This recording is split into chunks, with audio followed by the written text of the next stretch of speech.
Hello. I do not have my mic. I'm not gonna lie to you. I bought the one that like plugs into the phone, so like you're strapped to the cord. I should have just got the wireless one, and I misplaced it. How I misplaced it in a 500 square foot apartment, Lord only knows. But nonetheless, I hope that you guys can hear me. Today is, well, it's Sunday evening going into Monday morning, but yeah, so I just wanted to say hey. My mama bought me this hoodie, so my favorite brand is Adidas. No lie, I've gotten more compliments on this hoodie. I've had this for like 3 years, so now it's like kind of really baggy on me because I've lost a lot of weight. But she picks out the best hoodies, and I was like, should I tell her that? Like, is that gonna make her ego bigger? I'm like, no, she really does. But guys, I love life, but more importantly, I love positivity.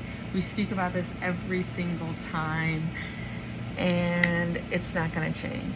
And you know, with all this political stuff going on right now, I'm not comfortable sharing my political views with people at this stage in the game, just because like dude like is such like rapid fire hatred. Like, if you say something to a party and they don't agree with you, it's like they condemn the shit out of you, and I'm like, oh, let me stay 50 feet back. But that's the God's honest truth, guys. I mean, it's like I could be Monica that is adored today and speak my mind, and people can love me for 15 years, and then all of a sudden they find out my political views, which could be the same political views they've known me, that I've had for 15 years as they've known me, but they just never knew the view, and they adored me, and then all of a sudden they're like, oh, heck no, blah, blah, blah, blah, blah. And so, and that's not saying I'm left, right, or in between. My parents actually raised us to like vote for the person, not the party. So I actually, as a child, I don't know what year the George Bush Senior ran, because I was like maybe a baby. I don't even know if I was born.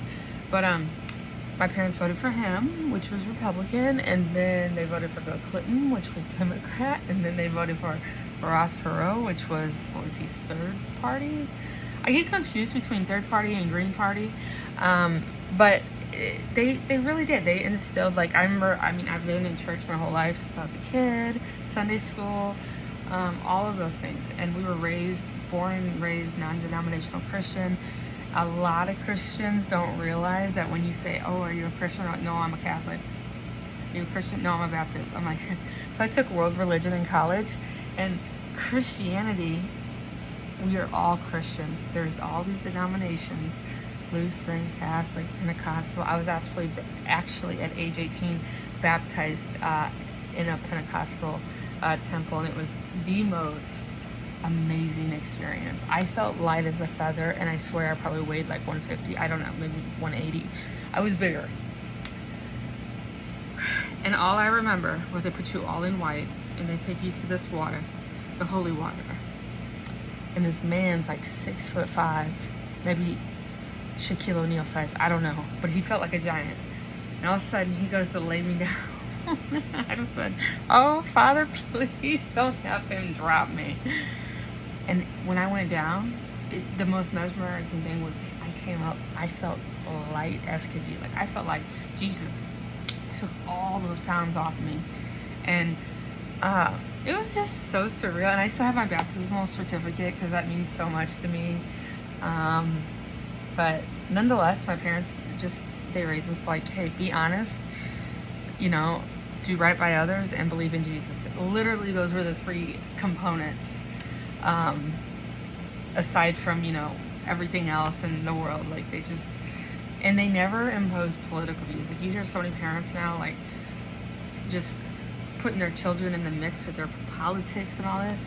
My parents never did. Like, I didn't even know about politics, so I was like, damn, they were like 19 years old, you know. I mean, my parents said who they were voting for in that moment of the election, but like they never like really like talked about it. So I love that, because as a child I got to be a kid.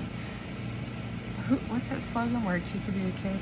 I don't know, wherever that's from. But no, I got to be a kid in that respect. I didn't have to grow up being brainwashed, so to speak. And for anyone who gets that in their feelings and frustrated that I said that, I said it, you know, whatever. I stay and remain myself at all times. But at the end of the day, guys, it's not about party. It's not about agenda of saying, hey, this person's using the Bible to sway to this party or that party. But I'm seeing so much of that on the internet. Just trust your heart. Pray to God, believe in what you believe in, and just go from there. You pull up the facts on what these individuals have done and what they have not done, what they have promised and what they have under-delivered and or over-delivered on, and then make your informed decision. That's all I'm saying is do the research. Don't follow somebody else's pattern. Because when we follow people, we step on landmines that we didn't know were there, So God bless. I love you guys. I don't actually know you to say I love you like deep. No, but from a surface value, I do. I am really going for this whole positive motivational vibe. This is the platform I want to do it on. I think YouTube is just such a creative vessel to really just get out there, speak the message. Thousands and thousands of YouTubers are out there doing it every day. But the key thing about being a YouTuber and being successful versus unsuccessful is consistency. And there are some days where I'm like, man, shit, I don't have time for this, or this video is this, or I don't know how to edit, and I get kind of shell-shocked a little bit. But then I'm just like, but Monica, you'll never get better if you don't start. So, with that being said, amen to Jesus. Thank you for everything, God. I go on prayer walks every single day with my dog. There'll be a part 2 to this because I gotta tell you about my dog. Oh, it's so sad. She's got like a lump in her throat, and I felt it. It's like this big, and I'm scared to death. Like, I just found it today, and I'm like, oh my God, do I take her to the vet? Do I want to know the answer? I'm scared. I mean, of course, I'm a responsible parent, dog parent. Like, I want her to be healthy, but she's at the top of her lifespan, and I'm like scared to death. So prayers. God bless. Stay humble, and remember, make an informed decision based on your heart, your research. Hold on. Oh Lord, disregard. STL, baby. My hair looks crazy, so I'm out of here. Peace.